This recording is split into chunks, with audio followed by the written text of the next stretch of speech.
Huh? Oh! Yeah!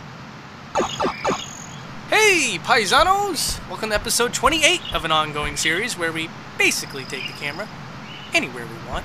We try to find secrets and new discoveries to some of our favorite games. With that said, let's get going.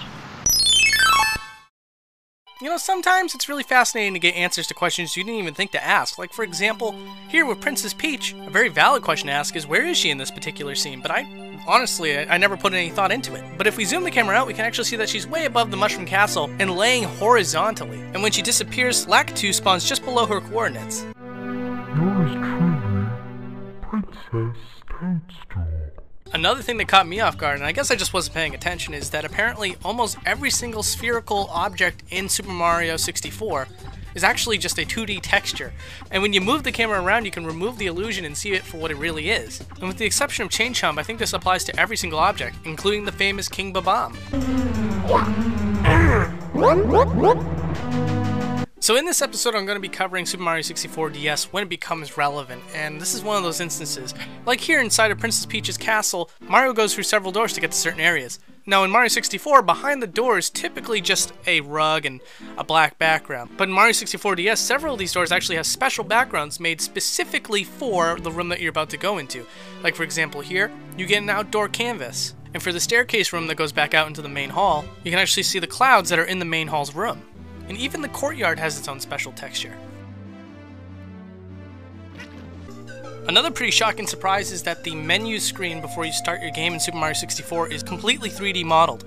So you can actually turn the camera around behind it and you'll see that it has its own special texture that no person would be able to see. And every time you click an option on the menu, that's actually a 3D object expanding and going closer to the player's screen. And even more than that, the actual text at the very beginning when you boot up Super Mario 64 is also 3D modeled. But unfortunately, it's not fully 3D modeled like the menu screen is.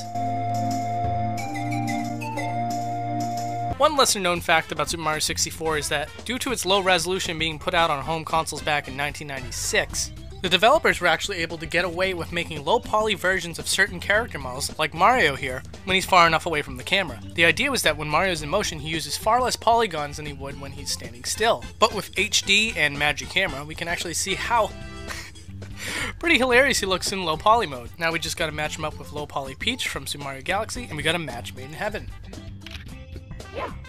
Quick little tidbit, in the room that I'm assuming is supposed to be one of the castle's spires, you'll know that if you go to the right, you go inside the secret slide room. But the other two windows are legit. Now what's funny about that though is that if you take the camera behind them, you can see that it has that extra space, just like it would for the slide room. And you can also see that there's a full image that's being clipped into the frame.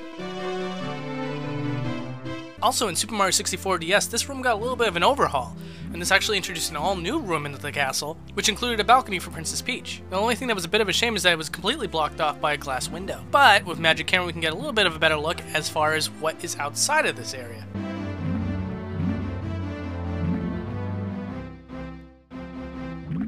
And if we're going to draw even more comparisons between the original and the DS version, take a look at the cannon in Bob-omb Battlefield. In the original game, they had just one cannon, and obviously you're not allowed to go inside the cannon when you're on your first star because it's already out and shooting bubbles. But in the DS version, they went a different route. There's actually one cannon shooting bubbles, and the cannon that you're supposed to be able to get inside is still in there, and it's obstructed. In fact, since we can boundary break, I can go inside that cannon and shoot my character out of it.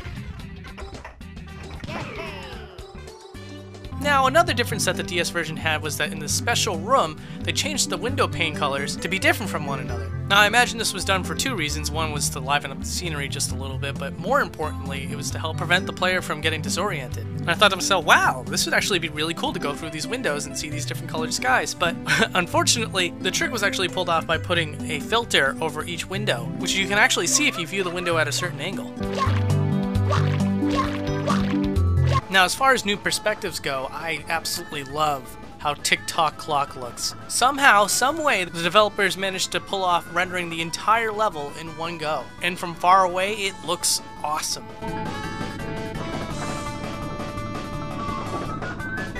Now, I don't think it's a surprise to most people how they pulled off this optical illusion with Big Small Island, but I gotta admit, it's a really cool optical illusion, and one thing that I always wanted to see was, how is this room laid out? And now that we can take the camera anywhere, we can finally see what that looks like. Monty Moles!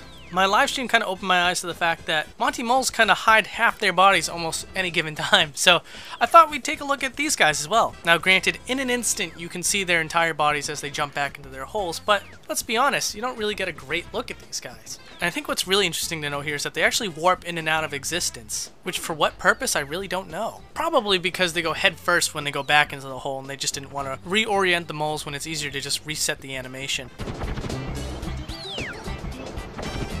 When I was younger, I used to hate this area. Anyways, in this scene you can see the exact moment when the boulders disappear from the scenery.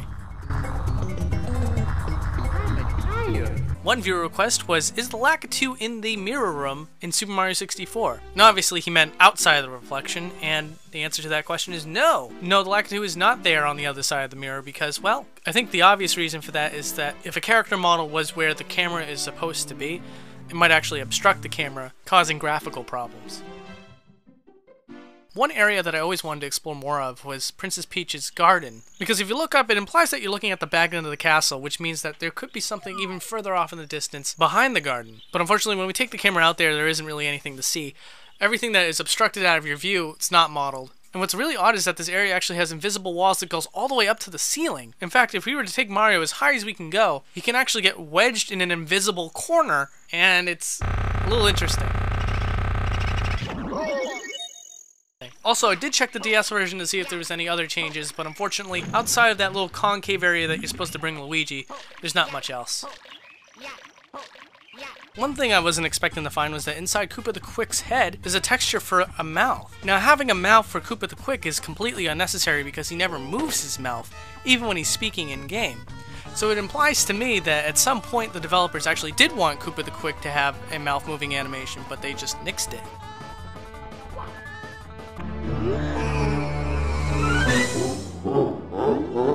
So the staircase mystery has been solved for a lot of people now. If there was one question that needed to be answered pre-date Boundary Break, it was the staircase. But I accept the fact that not everybody knows the answer to this mystery, so I included it in this episode. So when you run up the stairs, it seems like it's endless. And you gotta wonder to yourself, what does it look like when Mario's trying to run up the stairs at a different angle? Like, how are they pulling this off? Well, the answer is that after you get to a certain distance, Mario's warped to a lower end of the staircase, making it look like he's just running up the stairs at no end.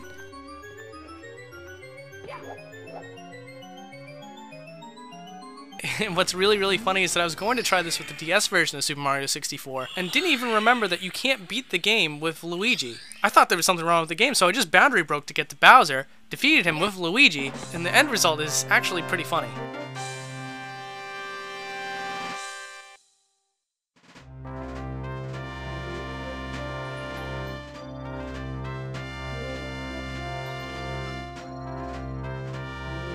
Yeah, it was so strange. So, like, Mario didn't show up, Wario didn't show up, and what happens here is absolutely criminal, dude. And you know it, I know it, and it's all over Luigi's face. We have to do something special for you.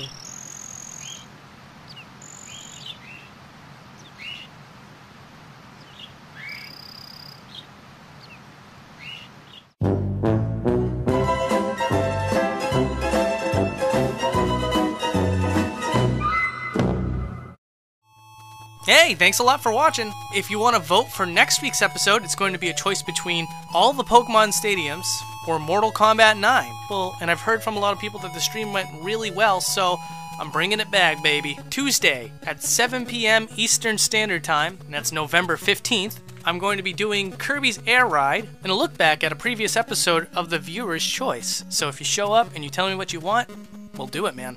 And if you like the idea of the show, I actually have a whole bunch of episodes that I've done before, and you can click on the playlist to go check it out. Alright guys, gonna take off.